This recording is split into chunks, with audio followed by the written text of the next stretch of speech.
Satu, akan memaparkan materi dari analisis data yang berjudul Pengaruh Budaya Organisasi dan Gaya Kepemimpinan Partisipatif terhadap Kepuasan Kerja Karyawan Toserba UD Putra TS Majalengka yang dibuat oleh Abang Holis Abdul Aziz. Sebelumnya, perkenalkan, nama saya Dia Putrandita. Saya Melinda Citra Pratiwi. Saya Mila Sari. Saya Najwa Azhara Syamsudila. Baik, langsung saja ke pemaparan materinya. Di sini saya akan menjelaskan tentang uji asumsi klasik.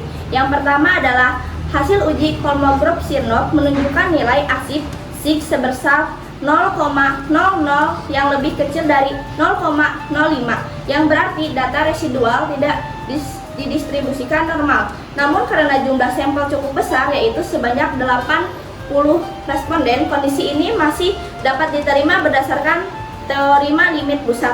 Data dengan jumlah sampel besar cenderung mendekati distribusi normal. Oleh karena itu, analisis regresi tetap dapat dilanjutkan. Selanjutnya adalah berdasarkan histogram residual, terlihat bahwa data residual menyebarkan di sekitar angka 0 dan membentuk pola normal. Oleh karena itu, dapat disimpulkan bahwa asumsi normalitas dan model regresi lebih dipenuhi. Selanjutnya yaitu berdasarkan hasil uji normalitas dengan normal P per plot titik-titik residual terdapat mengikuti garis diagonal. Hasil ini menunjukkan bahwa residual distribusi normal sehingga asumsi normalitas dan model regresi lebih terpenuhi.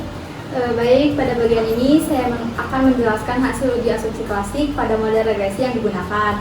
Yang pertama ada uji multikolonialitas. Dari tabel terlihat bahwa nilai toleransi untuk variabel budaya organisasi dan gaya kepemimpinan partisipatif masing-masing sebesar 0,945 dan nilai FIF-nya sebesar 1,058.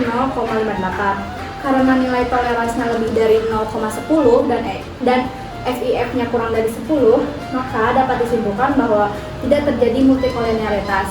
Artinya, antar variabel independen tidak saling mempengaruhi secara berlebih dan masing-masing dapat menjelaskan kepuasan kerja karyawan secara mandiri. Selanjutnya yaitu uji heteroskedastisitas. Berdasarkan grafik scatter plot titik-titik residual secara menyebar, secara acak dan tidak membentuk pola tertentu, baik menyempit maupun melebar. Hal ini menunjukkan bahwa tidak terjadi heteroskedastisitas pada model regresi. Dengan demikian dapat disimpulkan bahwa model regresi yang digunakan telah memenuhi asumsi klasik, sehingga hasil analisis dapat dikatakan layak dan dapat dipercaya. Sekian, selanjutnya akan disampaikan oleh rekan saya.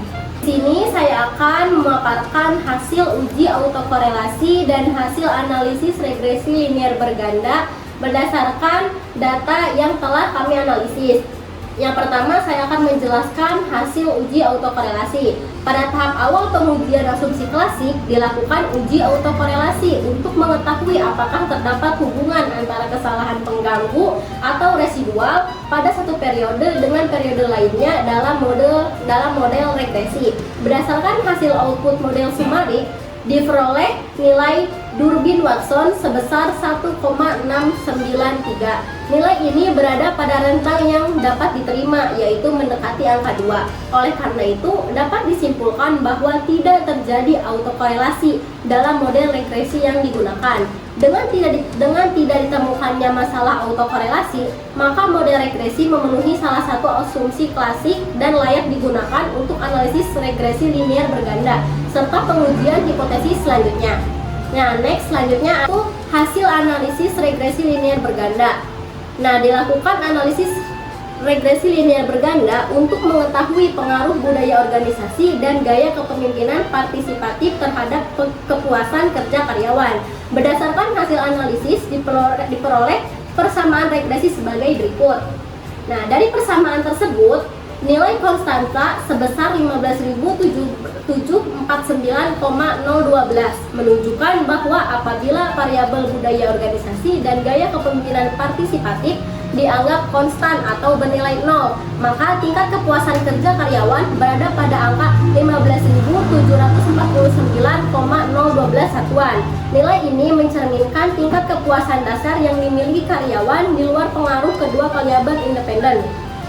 Koefisien regresi budaya organisasi atau X1 sebesar 0,270 dan bernilai positif. Hal ini menunjukkan bahwa setiap peningkatan satu satuan budaya organisasi akan meningkatkan kepuasan kerja karyawan sebesar 0,270 satuan dengan asumsi variabel lain tetap. Nilai signifikan sebesar 0,006 yang lebih kecil dari 0,05 menunjukkan bahwa budaya organisasi berpengaruh signifikan terhadap kepuasan kerja karyawan. Sementara itu, koefisien regresi gaya kepemimpinan partisipatif atau X2 sebesar 0,170 dan bernilai positif, artinya peningkatan gaya kepemimpinan partisipatif cenderung meningkatkan kepuasan kerja karyawan. Namun nilai signifikansi sebesar 0,105 yang lebih besar dari 0,05 menunjukkan bahwa secara parsial pengaruh gaya kepemimpinan partisipatif tidak signifikan terhadap kepuasan kerja karyawan. Nah, berdasarkan nilai standar koefisien atau beta, budaya organisasi memiliki nilai beta sebesar 0,306, sedangkan gaya kepemimpinan partisipatif memiliki nilai beta sebesar 0,177. Hal ini menunjukkan bahwa budaya organisasi memiliki pengaruh yang lebih dominan dibandingkan gaya kepemimpinan partisipatif dalam meningkatkan kepuasan kerja karyawan.